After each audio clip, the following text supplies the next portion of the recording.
പെട്ടെന്ന് ഞാൻ പറഞ്ഞില്ലേ, ഒരു കമ്പിപ്പടം കണ്ടതുപോലെ തോന്നും. നമ്മളെ ഈ തിയേറ്ററിലെ ഈ കൊടും തണുപ്പായിരുന്നു തിയേറ്ററിൽ.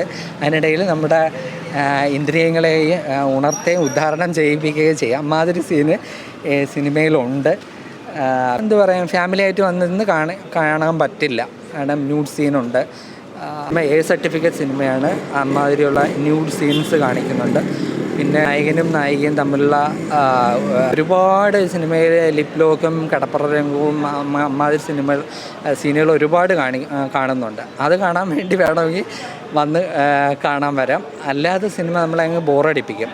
കാരണം ഹോട്ട് സീൻസ് നല്ല ക്ഷമയുള്ളവർക്ക് മാത്രം കാണാൻ പറ്റിയ സിനിമയാണ്. കാരണം വെറും 3 കഥാപാത്രങ്ങളാണ് സിനിമയിൽ. അതിൽ 2 കഥാപാത്രങ്ങൾ സിനിമയുടെ ഒരു 95% സ്ക്രീനും കവർ ചെയ്യുന്ന ആ 2 കഥാപാത്രങ്ങളാണ്. പിന്നെ മൊബൈൽ ക്യാമറ കണ്ണിൽ കൂടെയാണ് ഈ സിനിമ കാണുന്നത്. ഫസ്റ്റ് ഹാഫ് നായകൻ്റെ ഫോണിലെ ക്യാമറയിൽ കൂടെയും സെക്കൻഡ് ഹാഫ് നായികയുടെ ഫോണിലെ ക്യാമറയിൽ കൂടെയാണ് സിനിമ പറഞ്ഞു പോകുന്നത്. വിശാഖും ഗായത്രിയും നന്നായിട്ട് അഭിനയിച്ചിട്ടുണ്ട്. വിശാഖിൻ്റെ എനിക്ക് തോന്നുന്നു വിശാഖ് ഇതുവരെ അഭിനയിച്ചിട്ടുള്ളതിൽ വിശാഖിൻ്റെ ഏറ്റവും നല്ല കഥാപാത്രം എന്ന് വേണമെങ്കിൽ പറയാം. അത്രയ്ക്ക് പുള്ളിക്ക് ഇത് കൊടുത്തിട്ടുണ്ട്. രണ്ടുപേരും നല്ല ഒരു രസമായിട്ട് അഭിനയിച്ചിട്ടുണ്ട്. പിന്നെ കാണാൻ വേണ്ടിയിട്ട് നമ്മൾ ഈ പറഞ്ഞ പോലെ 2 മണിക്കൂർ അത് കാണാൻ വേണ്ടി അത് നമുക്ക് ഫോണിലൊക്കെ കാണാം. ഒരുപാട് സൈറ്റുകളുണ്ട്, അതിൽ കയറി കാണാമെന്നുള്ളേ ഉള്ളൂ. അതിന് സിനിമ കാണാൻ വേണ്ടി വരണമെന്നൊന്നും ഒരിക്കലും പറയില്ല. പിന്നെ നിർമ്മാതാവിൻ്റെ പോക്കറ്റ് കാലിയാവും എന്നുള്ള ഉറപ്പായിട്ടുള്ള കാര്യമാണ്. കാരണം സംവിധായകൻ തന്നെയാണ് നിർമ്മാതാവ്. പിന്നെ ഈ സിനിമയിൽ ഒരുപാട് സിനിമയുടെ നല്ല ക്വാളിറ്റിയും കൂടെ നമ്മൾ പറയണമല്ലോ. ഈ പറഞ്ഞ പോലെ ഇതുവരെ മലയാളത്തിൽ പറയാത്ത രീതിയിൽ സിനിമ പിക്ചറൈസ് ചെയ്തിട്ടുണ്ട്.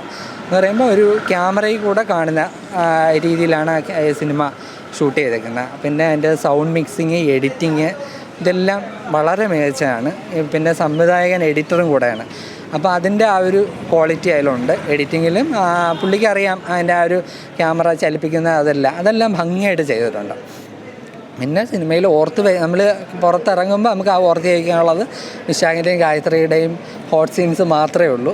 അല്ലാതെ പ്രത്യേകിച്ച് ഒന്നും പറയാമല്ലേ. സിനിമ കണ്ടിന്യൂ ഭയങ്കര നമുക്ക് എല്ലാവർക്കും രസിക്കില്ല. കുറേ പേരൊക്കെ പലരും ഫസ്റ്റ് ഹാഫ് കഴിഞ്ഞപ്പോൾ ഇറങ്ങിപ്പോയി കണ്ടത്.